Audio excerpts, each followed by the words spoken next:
Hello दोस्तों, कैसे हैं सब। मेरा नाम है हिमांशु और मैं स्वागत करता हूं आप सबका आपके अपने चैनल कॉमिक वर्ल्ड पर। तो चलिए दोस्तों, शुरू करते हैं राज कॉमिक्स में भोकाल सीरीज़ की कॉमिक मृत्यु जीत का दूसरा और अंतिम भाग। और उसके लिए मुझे प्रयोग करना होगा ब्रह्मास्त्र, जिसमें मेघनाथ एक बार पहले भी हनुमान को बांध चुका है। मृत्युजीत के कमान से छूट चला ब्रह्मास्त्र। इसी के साथ वृद्ध के चेहरे पर चिंता की ढेरों रेखाएं नजर आने लगी। उस दुष्ट ने जानबूझकर ब्रह्मास्त्र का प्रयोग किया है। अगर भोकाल को उससे बचाएंगे तो हम स्वयं फंसेंगे, और स्वयं को बचाएंगे तो भोकाल मरेगा, और भोकाल जैसे श्रेष्ठ मनुष्य का बाल भी बाका हो, यह मैं कतई स्वीकार नहीं। वृद्ध के हाथ के हल्के से इशारे के साथ ही आसपास धूल का बवंडर सा उठ खड़ा हुआ। कोई नहीं जान पाया कि वह बवंडर क्यों आया और उसमें क्या घटित हो गया।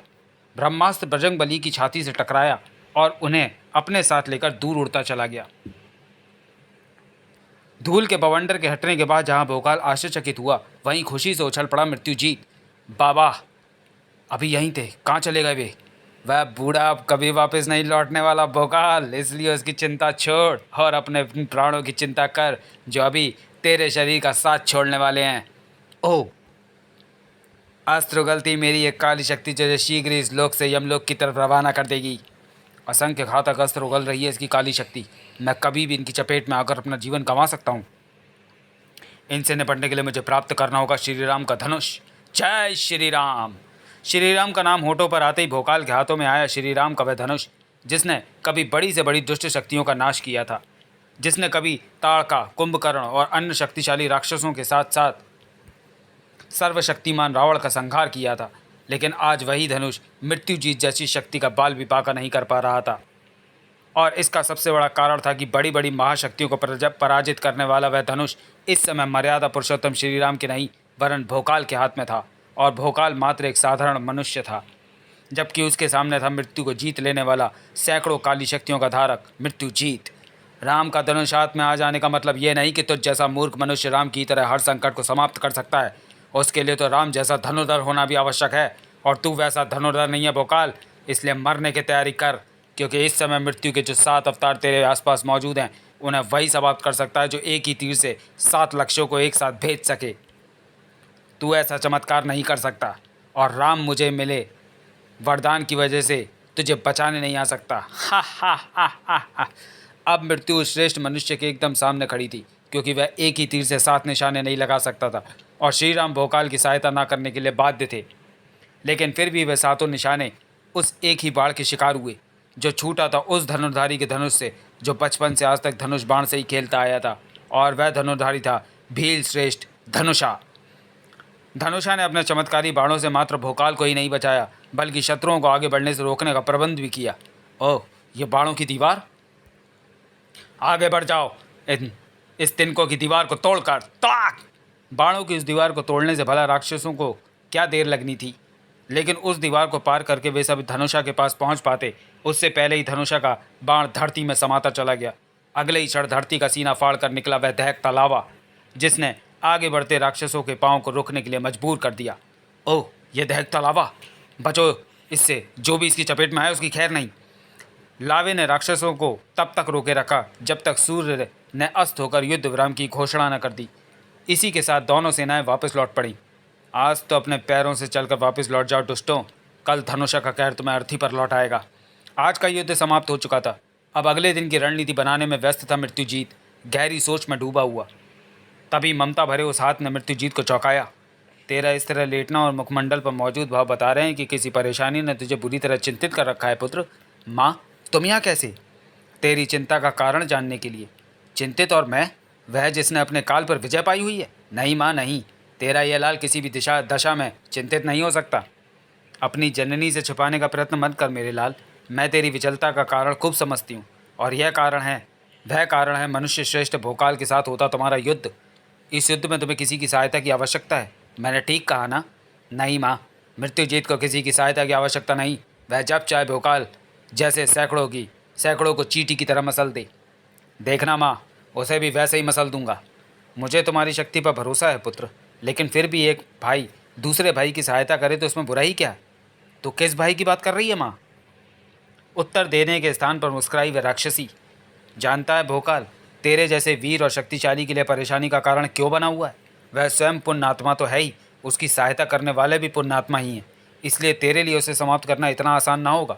उसे तो हमारी ही जाति की कोई ऐसी शक्ति समाप्त कर सकती है जो स्वयं पुण्यात्मा हो।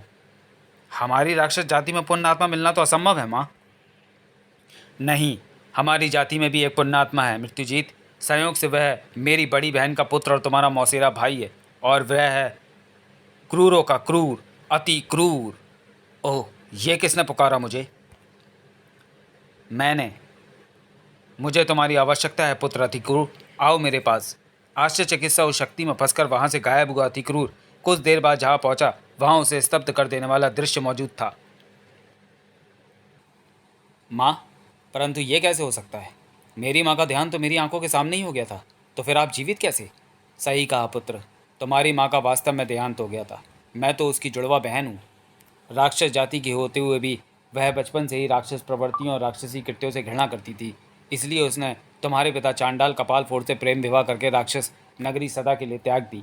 लेकिन फिर भी यह नगरी तुम्हारी जननी की मातृभूमि तो है ना, और आज उसकी यह मातृभूमि संकट में है। मैं चाहती हूँ इसे बचाने में तुम मेरे पुत्र और अपने भाई मृत्युजीत की सहायता करो, इसलिए मैंने तुम्हें यहाँ बुलाया है। आपकी प्रत्येक बात सत्य है, लेकिन ये भी सत्य है कि एक बार यहाँ से जाने के बाद मेरी माँ को ना तो कभी इस भूमि ने स्वीकार किया, और आप सबने मेरे पिता के साथ वे जब भी यहाँ ही उनका अपमान किया। इसलिए मुझे इस धरती पर और आप पर आए संकट से कोई सरोकार नहीं है। मैं आपकी कोई सहायता नहीं कर सकता। अतिक्रूर चलने को हुआ तो उसे रोककर ममता के लबालब भरे स्वर में बोली वह राक्षसी, मैंने तुम्हारे समक्ष एक प्रस्ताव रखा था, तुमने नहीं माना। इसका मुझे कतई दुख नहीं है, परंतु तुम मेरी प्रिय बहन की अंतिम निशानी हो। मैं चाहती हूँ कि तुम दूर रहकर भी मेरे पास रहो, इसलिए मौसी होने के नाते इतनी प्रार्थना करती हूँ कि तुम मेरी यह मुद्रिका अपने पास रख लो। यह सदा तुम्हें मेरी याद दिलाती रहेगी। आपकी इतनी छोटी सी बात भी भला मैं क्यों नहीं मानूंगा। लाइए मुद्रिका। अतिक्रूर ने वह मुद्रिका ले ली और अपनी उंगली में पहन ली। इसी के साथ अतिक्रूर एक झटके से वहाँ से अदृश्य हो गया। बड़ा आया था मृत्युजीत की सहायता करने वाला, पीठ दिखाकर चला गया। हा हा हा हा हा। वह तुम्हारी सहायता करेगा पुत्र, कहीं भी चला जाए, लेकिन कल वह युद्ध के समय लौटेगा, ज़रूर लौटेगा, तुम्हारे शत्रुओं पर पल्ले ढाने के लिए। घायल भोगाल को विश्राम की आवश्यकता है। आज रणभूमि में मुझे अपना जौहर दिखाना है।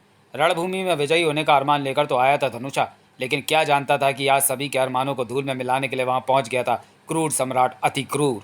इन सरकंडों से खेलना बंद कर बच्चे, और मृत्यु से खेलने की तैयारी कर, भाग। दंताक के भीषण प्रहार से दूर उछला धनुषा, पलक झपकते ही संभला। मृत्यु से हर समय खेलता रहा है धनुषा, लेकिन वह मृत्यु तुम जैसे दुष्टों की होती है। धनुषा द्वारा छोड़े बहुत से बार अति क्रूर का काल बनकर उसकी तरफ बढ़े, लेकिन जब तक दंताक है उसके हाथ में, तब तक कोई भी मुसीबत भला कैसे उस तक पहुंच जाए। और यह बात धनुषा भी समझ गया।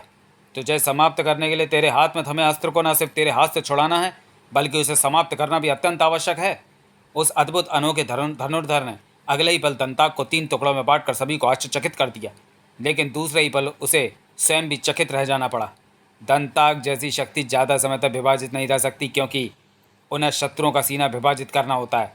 ओह, दंताक अद्भुत तरीके से जुड़ गया, और अब वह मेरी छाती को निशाना बनाकर मेरी तरफ बढ़ रहा है। मुझे उससे बचना चाहिए। ओह, धनुषा स्वयं तो बच गया, लेकिन अपने धनुष की प्रत्यंचा नहीं बचा पाया। दंताक ने तेरे धनुष की डोर काट दिया धनुषा, अब तेरे जीवन के डोर के कटने की बारी है। ओह, एक बार फिर उसने अपने घातक अस्त्र को मेरी तरफ उछाल दिया है। उसे रोकने के लिए मुझे तीरों की बारिश करनी होगी, और ऐसा करने के लिए धनुष पर चढ़ानी होगी प्रत्यंचा, जिसके लिए रथ के घोड़े की यह लगाम एकदम उत्तम रहेगी। गजब की फुर्ती का प्रदर्शन करते हुए धनुषा ने न केवल रथ के घोड़े की लगाम खींची, बल्कि उसे प्रत्यंचा के रूप में धनुष पर चढ़ा भी लिया और अपने बचाव के लिए तीरों की बारिश भी कर दी।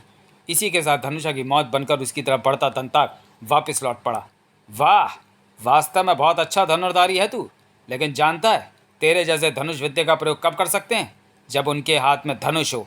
ओह, दंताक की तेजी के आगे एक बार फिर धोखा खा गया धनुषा और अपना धनुष गंवा बैठा। लेकिन अतिक्रूर नहीं जानता था कि धनुषा जैसे धनुर्धर अपनी कला का प्रदर्शन करने के लिए किसी साधन के मोहताज नहीं होते, वे तो साधन बना लिया करते हैं। तू मेरे हाथ से धनुष चढ़ाने में अवश्य सफल हुआ है शैतान, लेकिन अभी मेरी तुड़ीर सैकड़ों चमत्कारी बाणों से लबालब भरी है, और उन चमत्कारी बाणों में यह नाग बाण नामक बाण भी है, और यह बाण ऐसा है कि जो आवश्यकता पड़ने पर धनुष भी बन जाया करता है। हैरत अंगेज तरीके से बाण को धनुष का रूप दे दिया था धनुषा ने, और उससे छोड़ दिए थे असंख्य बाण। कुछ ही पलों बाद जिसके नीचे दबा नजर आया अति क्रूर।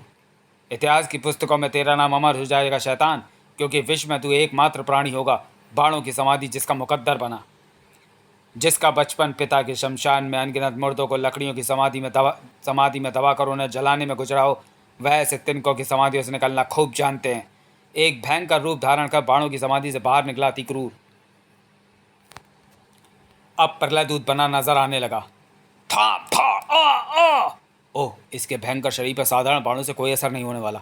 इसे समाप्त करने के लिए तो अब मुझे कई विशेष बाणों का प्रयोग करना होगा। उफ, पड़ाक! अति क्रूर द्वारा फेंके गए उस भील से टकराकर जो गिरा धनुषा तो फिर नहीं संभल पाया। तूने मेरे लिए जो तिनकों की समाधि बनाई थी उससे कहीं ज़्यादा शानदार होगी ये समाधि जो तेरे ही साथियों के शवों से बनेगी। धनुषा को सैकड़ों मृत भीलों के नीचे दबा दिया था उस महाक्रूर ने, लेकिन शवों की उस समाधि में धनुषा को फंसाकर मारने का अति क्रूर का अरमान पूरा नहीं हो पाया था, क्योंकि अपने चमत्कारी बाणों के बल पर धनुषा ने स्वयं को बचा लिया था। तेजी से घूमकर सुरंग बनाते ये बाण शीघ्र ही मुझे इस मुसीबत से छुटकारा दिला देंगे। इधर रणभूमि को भीलों की लाशों से पाटने को उतारू था अति क्रूर। फड़ाक! आ सूर्यास्त तक उसने भीषण तबाही मचाई रखी, और यह बात जब घायल भोकाल को पता चली तो क्रोध की अधिकता से मानो उसका एक एक जख्म चीख चिंगाड़ उठा। धनुषा जैसा धुरंधर तीरंदाज को थता बताकर हमारे सैकड़ों साथियों को मौत के घाट उतारने वाली वह शक्ति चाहे जो भी हो मेरे हाथों से नहीं बच सकती। आज उसका अंग अंग कटा पड़ा नजर आएगा रणभूमि में। जिस शक्ति को समाप्त करने का दृढ़ निश्चय करके चल पड़ा था भोकाल, उसे देखते ही वह भौचक्का रह गया। अति क्रूर? ये तो मेरा मित्र अति क्रूर है, लेकिन ये इतने भयंकर रूप में कैसे? और वह मृत्यु जीत जैसे पापी के लिए क्यों लड़ रहा है? मुझे अपने मित्र अति क्रूर से मिलकर उसे सारी स्थिति समझानी होगी। जो अति क्रूर कल तक भोकाल का परम मित्र था, आज वह उसका परम शत्रु बनकर रणभूमि में आया था। और यह बात भोकाल को तब पता चली जब अति क्रूर के हाथ से निकले दंताक ने उसके बढ़ते कदम रोक लिए। ओह, एक बार जो भोकाल के कदम रुके तो फिर उसने उन्हें दोबारा आगे बढ़ाने की आवश्यकता न समझी। मैं तो ये सोचकर आगे बढ़ा था कि वर्षों बाद मेरा पित्र मुझे अपनी बाहों में भर लेगा, अपने हृदय से लगा लेगा, लेकिन मेरे रास्ते में दंताक फेंक कर तूने दिखा दिया है कि तेरी बाहें अस्त्रों से भरी हैं। वे मेरी लाश गिराने के लिए मचल रही हैं। तेरा हृदय युद्ध करने के लिए बेचैन हो रहा है। तू मेरा मित्र नहीं, शत्रु बनकर यहाँ आया है, और शत्रु से गले नहीं मिला जाता, उसे पराजित किया जाता है। और युद्ध में जीतता है वह जिसकी तलवार काल बनकर लहराती है। हर काल को अपने सीने पर रोकने को ही नहीं, तुम जैसों का काल बनने की भी शक्ति है दंताक में। तुरंत ही संभला भोकाल, या तो तेरे बाजुओं में भरी असीम शक्ति चूक गई है, या फिर तुझे उस पर विश्वास नहीं रहा जो चमत्कारी शक्तियों के साथ युद्ध लड़ने आया है। लेकिन फिर भी आज तू अपना कोई भी अरमान पूरा नहीं कर पाएगा, क्योंकि तेरी हर शक्ति का मुंह तोड़ जवाब मेरे पास है। अति क्रूर इस समय मेरा शत्रु है, परंतु कभी ये मेरा मित्र था, इसलिए मुझे इसे मृत्यु देने के लिए नहीं, पराजित करने के लिए इससे लड़ना होगा। और इसके लिए मुझे उस पर फेंकना है बिना नुकीले फल वाले ऐसे बाण जो अति क्रूर को इस रणभूमि से कहीं दूर ढकेलते। बाण उस पर अपना प्रभाव डाल रहे हैं, मुझे अपना आक्रमण जारी रखना चाहिए। कुछ ही क्षणों में मैं अपने उद्देश्य में सफल हो जाऊंगा। अति क्रूर को बाणों से दूर ढकलने में सफल होने की सोचता भोकाल दूसरे ही क्षण अचंभित रह गया। क्राक! ओ नहीं, अति क्रूर का शरीर एकाएक अत्यधिक विशाल हो गया। इस पर मेरे द्वारा फेंके जा रहे बाणों का कोई प्रभाव नहीं हो रहा। अब इसे बेबस करने का कोई और ही उपाय सोचना होगा। हा हा हा हा हा हा। और वो भी अतिशीघ्र, क्योंकि वह अपने विशाल पैरों से मेरे साथी भीलों को रौंदे दे रहा है। भगवान श्री राम के धनुष धारक को संकट से बचाने के लिए कोई उपाय सोचने में भला कितनी देर लगनी थी। अति क्रूर के विशाल शरीर से निपटने के लिए श्री राम का ये मेघ बाण छोड़ना एकदम उपयुक्त रहेगा, जो मेघों को नीचे लाकर आपस में टकराने के लिए मजबूर कर देगा। और मेघों के टकराने से जो ध्वनि पैदा होगी वह निसंदेही क्लाक क्लाक विशाल और लंबे शरीर वाले अति क्रूर के कानों के लिए असहनीय होगी। सचमुच अति क्रूर के लिए असहनीय थी मेघों से टकराने की वह आवाज़। पीड़ा से मदमस्त हाथी की तरह लहरा उठा अति क्रूर का विशाल शरीर। उसे लगा कि उसके कानों के पर्दे फट जाएंगे। और वह चेत होकर गिर जाएगा। लेकिन कुछ क्षणों बाद जो हुआ वह एकदम विपरीत था। अति क्रूर के हाथों में थमा दंताक भी अब विशाल रूप धारण कर चुका था और उससे मेघों को दूर भगाने में जुट गया था अति क्रूर। जल्द ही मेघों से छुटकारा पा चुका था अति क्रूर और भोकाल पर अपना प्रहार कर चुका था। सैकड़ों दंताकों का ये तूफान तुझे हर दशा में मृत्यु का उपहार देगा। मुझे अपने शरीर पर प्रहार खाने का कोई शौक़ नहीं, ये तो तेरा ही शौक़ है, इसलिए इन प्रहारों को तू ही खाकर अपनी भूख मिटा। प्रहारा की किरणों से बने उस मोटे गद्दे से टकराकर सारे दंताक वापस लौटकर अति क्रूर के ही जा लगे। चोट से तिलमिलाया अति क्रूर अब मानो पागल हो गया। उसने अपने पैरों से ज़मीन पर ठोकरें मारना आरंभ कर दिया। परिणाम जमीन पर मौजूद धूल तेजी से उड़ने लगी, जिसने कुछ ही क्षणों में भयंकर बवंडर का रूप धारण कर लिया। उफ, ये धूल! हमें तो कुछ दिखाई नहीं दे रहा। उफ, ऐसे में हम कैसे लड़ेंगे? रणभूमि में उड़ती हुई धूल जहाँ भीलों की कमजोरी और राक्षसों की ताकत बन गई, धूल ने मानवों को विचलित कर दिया। यही अवसर है, समाप्त कर डालो सबको। मारो मारो! भोकाल के साथियों पर गहरा संकट मंडराने लगा, जिसे तुरंत ही ताड़ गया वह महाबली। इस धूल के बवंडर को तुरंत ही समाप्त करना होगा, और उसके लिए प्रयोग करना होगा भगवान श्री राम के तरकश में मौजूद यह बाण, जिसे वर्णास्त्र का नाम दिया जाता है। तुरंत ही वर्णास्त्र से मूसलाधार वर्षा शुरू हो गई, जिसने कुछ ही क्षणों में धूल के बवंडर को बैठा दिया। इसी के साथ भोकाल के साथी एक बार फिर राक्षसों का काल बनकर टूट पड़े, जबकि भोकाल सदा अपनी भुजाओं और शक्ति पर विश्वास करने वाला अति क्रूर आज या कई विध्वंसक और चमत्कारी शक्तियों का प्रयोग कर रहा है। इसी से ये बात एकदम स्पष्ट हो जाती है कि अति क्रूर के पास कोई ऐसी चमत्कारी शक्ति ज़रूर है जिसने उसे और उसके दंताक को विध्वंसकारी रूप दिया है। वह शक्ति कैसी और कहाँ है, मुझे इसका पता लगाना होगा, वरना मेरे सभी साथियों को रौंद डालेगा अति क्रूर। अति क्रूर में भीषण बदलाव लाने वाली शक्ति की खोज में घूम गई भोकाल की निगाहें। एक क्षण बाद ही अति क्रूर की अंगुली में नजर आती मुद्रिका पर जा पड़ी। मैं अति क्रूर को अच्छी तरह जानता हूँ। उसने आज तक कभी भी अपने हाथ में कोई मुद्रिका नहीं पहनी, इसलिए उसके हाथ में जो मुद्रिका मौजूद है वही वह शक्ति है जिसने अति क्रूर को अत्यधिक क्रूर बना डाला है। मुझे इस मुद्रिका को अति क्रूर के हाथों से उतारना ही होगा, परंतु कैसे? इस समय तो अति क्रूर के पास भी भटकना मृत्यु को निमंत्रण देने के समान है। अचानक भोकाल के मस्तिष्क में बिजली की तरह कौंधा वह विचार, अति क्रूर की उंगली से मुद्रिका उतारने का जो काम मैं या कोई और नहीं कर सकता, उसे श्रीराम के तरकश में मौजूद वह बाण आसानी से कर सकता है, जो है लक्ष्य भेदी बाण, जिसे छोड़ने में मुझे एक क्षण भी नहीं गंवाना चाहिए। अति क्रूर की उंगली में मौजूद मुद्रिका को निशाना बनाकर भोकाल ने छोड़ दिया वह लक्ष्य भेदी बाण, जिसे अपने लक्ष्य तक पहुंचने में क्षण भर भी नहीं लगा। एक ही झटके में उस लक्ष्य भेदी बाण ने अति क्रूर की मुद्रिका के 2 टुकड़े कर दिए। इसी के साथ हो गया वह चमत्कार। तेजी से सामान्य होता चला गया अति क्रूर का शरीर। अब सिंह की मानित गरजा भोकाल, तेरी चमत्कारी शक्ति ने अब तेरा साथ छोड़ दिया अति क्रूर। अब देखता हूँ कितनी शक्ति है तुझमें और तेरे दंताक में। ये क्या कह रहे हो तुम मित्र भोकाल? अपनी और दंताक की शक्ति तुम्हें दिखाने की तो मैं स्वप्न में भी नहीं सोच सकता। ऐसा करने से पहले मर जाना पसंद करेगा तुम्हारा ये मित्र। अति क्रूर में आए इस हैरत अंगेज परिवर्तन ने भोकाल के साथ साथ सभी को चकित कर दिया। शीघ्र ही सभी को उस परिवर्तन का रहस्य समझ में आया। उस मुद्रिका की वजह से ही मैं अपने प्राणों से भी प्यारे मित्र को स्वयं अपने हाथों से समाप्त करने निकल पड़ा था। उस मुद्रिका ने मेरे शरीर के साथ साथ मेरे मस्तिष्क को भी वश में कर लिया था। मुझे प्रसन्नता है कि तो अब तुम सामान्य हो चुके हो। निसंदेह ही अब तुम उस पाप के अवतार को समाप्त करने में मेरा सहयोग दोगे, दुर्भाग्य से जो तुम्हारा ही भाई है। मानवता की भलाई के लिए सदा अपने रिश्ते नातों को तोड़ा अति क्रूर ने। आज भी पीछे नहीं हटूंगा। मैं तुम्हें वचन देता हूँ मित्र, मेरे ही हाथों समाप्त होगा पाप का अवतार बना मेरा मौसेरा भाई मृत्युजीत। देखा माँ, मैं ना कहता था अति क्रूर मेरी कोई सहायता नहीं कर सकता। देख तेरी आंखों के सामने मेरे शत्रु भोकाल के तलवे चाट रहा है वह। अति क्रूर का भोकाल के साथ मिल जाना ठीक नहीं है पुत्र। उससे भोकाल की शक्ति बढ़ गई है। बहुत सारे चूहे एक जगह इकट्ठे हो भी जाएं तो वे सिंह नहीं बन जाते माँ। चूहे चूहे ही रहते हैं और मेरे जैसा शेर उन्हें एक ही झपट्टे में समाप्त कर सकता है। कल देखना माँ, तुम्हारा यह अकेला शेर कैसे उन सभी चूहों का समाप्त करके वापस लौटता है।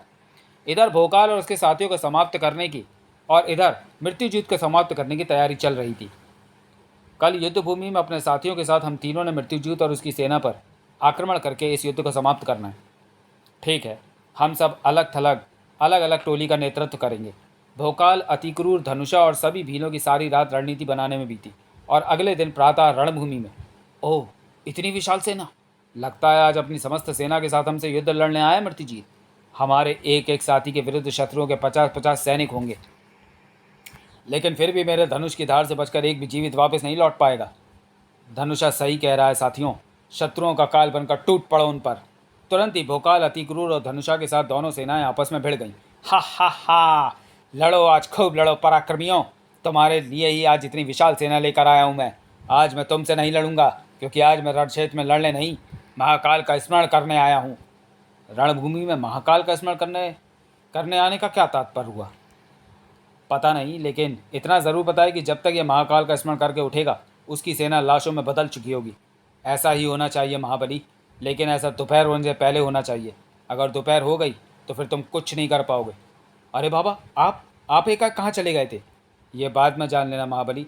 पहले यह जान लो कि मृत्युजीत इस रणभूमि में महाकाल को स्मरण करके विध्वंसकारी शक्ति प्राप्त करना चाहता है, और अगर वह दोपहर तक साधना में बैठा रहा तो वह उस शक्ति को पाने में सफल भी हो जाएगा। फिर तुम्हें उसके हाथों में समाप्त होने से कोई नहीं बचा सकता। इसलिए हे महाबली, दोपहर होने से पहले राक्षस सेना को समाप्त करके मृत्युजीत की साधना भंग करके और अपने व अपने साथियों के प्राण बचा लो। अगर ऐसा है बाबा, तो दोपहर होने से कहीं पहले राक्षस सेना की लाशों में रणभूमि को पाट देगा भोकाल। दंताक से एक एक शत्रु के सीने को लहूलुहान कर देगा तिक्रूर। अपने बाणों से त्राही त्राही मचा देगा धनुषा। विद्युत की सी गति से तीनों महाबलियों के हाथ आज चमत्कार करने में प्रयत्नशील थे और उनका वह प्रयत्न सफल भी हुआ। सूर्य के सिर पर चढ़ जाने से पहले ही राक्षस सेना बहुत ही कम बची है। अब इनसे अपने साथ ही निपट लेंगे। हमें निपटना चाहिए उस दुष्ट से। ओह! तीनों के प्रहारों ने मृत्युजीत को चौंकाया। उसकी साधना भंग हो चुकी थी। इसी के साथ फट पड़ा उसके क्रोध का ज्वालामुखी। मेरी साधना भंग करके यह मत समझ लेना कि तुम मेरे हाथों काल के मुंह में पहुंचने से बच गए। मेरे हाथों तो मैं वहां तो हर हाल में पहुंचना ही होगा। काल के गाल में आज हम नहीं, तेरी सारी शक्तियां और तू पहुंचेगा। धनुषा के धनुष से निकले असंख्य बाणों ने मृत्युजीत को हिलने डुलने लायक नहीं छोड़ा। हा हा हा हा हा, बहुत अच्छी है ये बाणों की कैद, परंतु ये मुझे ज़्यादा देर तक कैद नहीं रख सकती। मैं इसे कुछ ही चढ़ों में तोड़ डालूंगा। मृत्युजीत के शरीर का चप्पा चप्पा बाणों से ढक दिया था, लेकिन एक बड़ी समस्या अभी भी अपनी जगह मुंह बाएं खड़ी थी, और वह समस्या थी मृत्युजीत को जीतने वाले मृत्युजीत को समाप्त करने की समस्या। हा हा हा हा हा हा, ये इसे समाप्त करने का एकदम उचित अवसर है, लेकिन समस्या यह है कि इसे समाप्त कैसे किया जाए। इसके शरीर के अंग काटो तो वे फुट जुड़ जाएंगे। भीषण समस्या है ये, और उसका उपाय तुम्हें मैं बता सकता हूँ। सारे दंग वृद्ध को देखते रह गए, जबकि पूर्ववत मुस्कुराकर वह बोला, वह वृद्ध, इसके अंग को 1000 टुकड़ों में बांटो और आपस में जुड़ने से पहले ही उन्हें पृथ्वी की गुरुत्वाकर्षण शक्ति से बाहर शून्य ब्रह्मांड में फेंक दो। लेकिन उसके शरीर को काटते समय ध्यान रखना, तुम्हारे हाथ एक क्षण के लिए भी ना रुकें और मृत्युजीत के रक्त की एक भी बूंद धरा पर ना गिरे। प्रहारा की शक्ति से बना यह बड़ा कटोरा मृत्युजीत के रक्त की एक भी बूंद का संपर्क धरा से नहीं होने देगा और प्रलंकारी दंताक का एक ही बार उसके शरीर को 100 टुकड़ों में बिखेर देगा। फाक! अति क्रूर की क्रूरता और उसके दंताक ने दिखाया वह चमत्कार, लेकिन इसका क्या किया जाए कि सामने वाले का शरीर चमत्कार करने में सक्षम था। हा हा हा हा हा हा हा। ओह! इसके शरीर के टुकड़े तो फिर जुड़ गए। बहुत दुष्कर है मेरे शरीर को 1000 टुकड़ों में बांटना। कोई दुष्कर नहीं है, क्योंकि इस दुष्कर कार्य को पूरा करने के लिए मेरे पास है यह सहस्त्रा बाण, जो धनुष से छूटने के बाद 1000 रूप धारण कर लेगा और 1000 टुकड़ों में काट डालेगा मृत्युजीत के शरीर को। साए साए। धनुषा के सहस्त्र बाण की शक्ति का पता अगले ही क्षण चल गया था। अगर मृत्युजीत ने एकाएक भीषण रूप धारण न कर लिया होता, हा हा हा हा हा, जो बाण मेरे छोटे शरीर के लिए घातक सिद्ध होने थे, वे इस विशाल शरीर के लिए तिनके के समान है। हा हा हा हा हा। ओह! अब आगे बढ़ा भोकाल। तेरा शरीर 1000 टुकड़ों में खंडित होकर ही रहेगा दुष्ट, क्योंकि अब मैं तुझ पर प्रयोग करने जा रहा हूँ भगवान विष्णु का वह प्रलंकारी सुदर्शन चक्र, जिसने सैकड़ों बार तेरे जैसे पापियों का संहार किया है। प्रलय की गति से भोकाल की उंगली से निकल पड़ा वह चक्र मृत्युजीत का विनाश बनकर लहराया। साए साए। कुछ ही क्षणों में संभव हो चुका था वह संभव काम। मृत्युजीत के शरीर के 1000 टुकड़े हो गए। मित्रों, अब मैं करता हूँ ऐसा प्रबंध कि ये टुकड़े चाहकर भी आपस में ना मिल सकें। धनुषा के तीरों ने दिखाया वह चमत्कार। अद्भुत तरीके से उनसे निकलकर बहुत सी मजबूत थैलियों ने मृत्युजीत के शरीर के टुकड़ों को कैद कर लिया।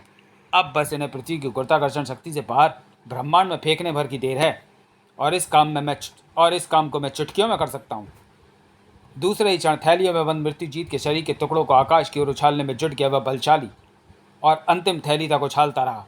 अति क्रूर की इस असीम शक्ति का वह परिणाम निकला कि सदा के लिए शून्य अंतरिक्ष में विचर रहे थे मृत्युजीत को जीतने वाले मृत्युजीत के शरीर के अंग, और इसी के साथ पृथ्वी से सदा के लिए उठ गया वह पाप का अवतार। एक पापी का पृथ्वी से नामो निशान मिटाने में आप सबने मेरी जो सहायता की है, मैं उसका सदा आभारी रहूँगा। समाप्त। तो चलिए दोस्तों, वीडियो को यहीं समाप्त करते हैं और मिलते हैं भोकाल सीरीज़ की अगली कॉमिक्स डंकनी में। तब तक के लिए धन्यवाद।